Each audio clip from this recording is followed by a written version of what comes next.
காது இருந்தும் கேட்காத செவிடர்களுக்கும் கண்ணிருந்தும் காக்காத கூடர்களுக்கும் நன்றாக பார்த்து கொள்ளுங்கள். இந்த மண்டபத்தில் இங்க நிரம்பி இருக்கிற இந்த தொண்டர்களை பாருங்கள்.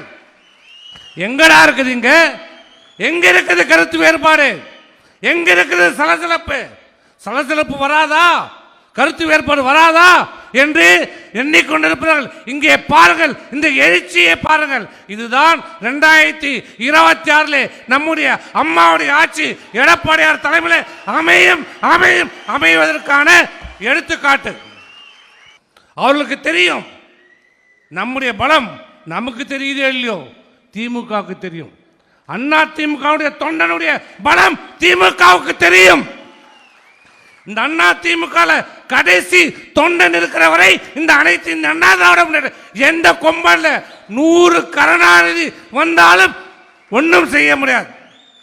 அதனால் தான் இந்த தொண்டனுடைய மனதை சோர்வடைய வைக்க வேண்டும் என்பதற்காக பல்வேறு தவறான செய்திகளை இன்றைக்கு பரப்பி கொண்டிருக்கிறது. இதெல்லாம் தலைவர் காலத்திலிருந்து நாம் பார்த்துட்டு இருக்கிறோம். ஆகவே அனைத்து இந்திய அண்ணா திராவிட முன்னேற்ற கழகம் மக்களை நம்பி மக்களுக்காக பாடுபட்டு கொண்டிருக்கிற இயக்கம் அனைத்து இந்திய அண்ணா திராவிட முன்னேற்ற கழகம். இன்றைக்கு இந்த ஸ்டாலின் கனவு கண்டு கொண்டிருக்கிறார். அண்ணா திமுக அழைத்து விடலாம், வழக்குகளை போடலாம், கைது செய்தலாம் என்று அடைக்கி விடலாம் என்று நினைத்துக் கொண்டிருக்கிறார்கள்.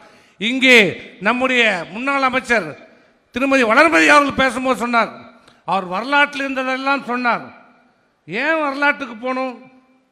இன்னைக்கு நம்ம சமகாலத்தில் நம்ம வாழ்ந்து கொண்டிருக்கிறோம். இப்போ நடந்தது ரொம்ப நாள்லாம் இல்லை, நடந்த ஒரு 6 மாதத்துக்கு முன்னாடி இலங்கையிலே ஒரு குடும்ப ஆட்சி நடைபெற்று கொண்டிருந்தது. ராஜபக்ஷ குடும்பம், அப்பா புள்ள அண்ணன் தம்பி மாமா பண்டார், அவன் குடும்பமே அங்கே ஆட்சி செய்து கொண்டது. என்ன நிலைமை? அவன் ஆண்டு கொண்டு வீடு பூந்து அடித்து நொறுக்கப்பட்டு நாட்டை விட்டு அகற்றப்பட்டது அந்த குடும்ப ஆட்சி. 6 மாதத்துக்கு முன்னாடி பங்களாதேஷ்ல ஷேக் ஹசீனா ஒரு குடும்ப ஆட்சி. இங்க எப்படி எதிர்கட்சிகளே இல்லாமல் செய்து விடுவேன் என்று கங்கணம் கட்டி கொண்டிருக்கின்ற கனவு காண்டு கொண்டிருக்கிற திரு ஸ்டாலின் அவர்களே, அங்க இதே நிலைமைதான். எதிர்கட்சிகளை அடக்கி ஒடுக்கி அந்த முன்னாள் முதல்வரை பிரதமரை கைது செய்து கிட்டத்தட்ட 8 ஆண்டு காலம் சிறையில் வைத்து எதிர்கட்சிகளே இல்லாமல் தேர்தலை சந்தித்து பிரதமரான நிலைமை இன்றைக்கு என்ன? அந்த குடும்பங்களுடைய நிலைமை என்ன? இப்ப 20 நாளுக்கு முன்னாடி சிரியாவை ஆண்டு கொண்டிருந்த அசாத் 50 ஆண்டு காலம், 1 வருஷம் இல்லை 2 வருஷம் இல்லை, 50 ஆண்டு காலம் அந்த குடும்பம் அந்த நாட்டை ஆண்டு கொண்டிருந்தது. இன்றைக்கு அந்த அசாத் வெளிநாட்டுக்கு தப்பி ஓடி இருக்கிறார்.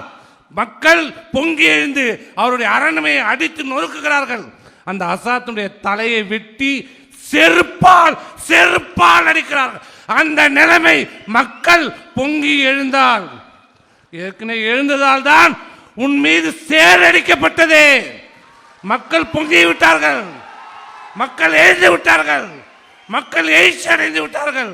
அதனுடைய எடுத்துக்காட்டு தான் சேத்தால் அடித்து திருத்தப்பட்டார்கள். ஸ்டாலின் எங்க வந்தாரு? இன்றைக்கும் இந்த தமிழ்நாட்டை யார் ஆள்வது? எங்களுடைய பொதுச் செயலாளர் எதிர்கட்சி தலைவர் எடப்பாடியார். என்னடா ஆளுமை உனக்கு ஸ்டாலினுக்கு? என்ன ஆளுமை? புயல் வருகிறது என்று சொல்கிறார்கள், மரக்காணத்தை கடக்கும் என்று சொல்லுகிறார்கள். ஆனால் நீ எங்கே இருந்தாய்? சென்னையிலே மழையே இல்லாத சென்னையிலே படம் காட்டி கொண்டிருந்தார். எங்களுடைய எடப்பாடியார் விழுப்புரத்திற்கு வந்த பிறகுதான் இவனுக்கு சூடு சொரண வெக்க, அப்புறம் விழுப்புரத்துக்கு வரான். வந்து மக்களை சந்திச்சியா?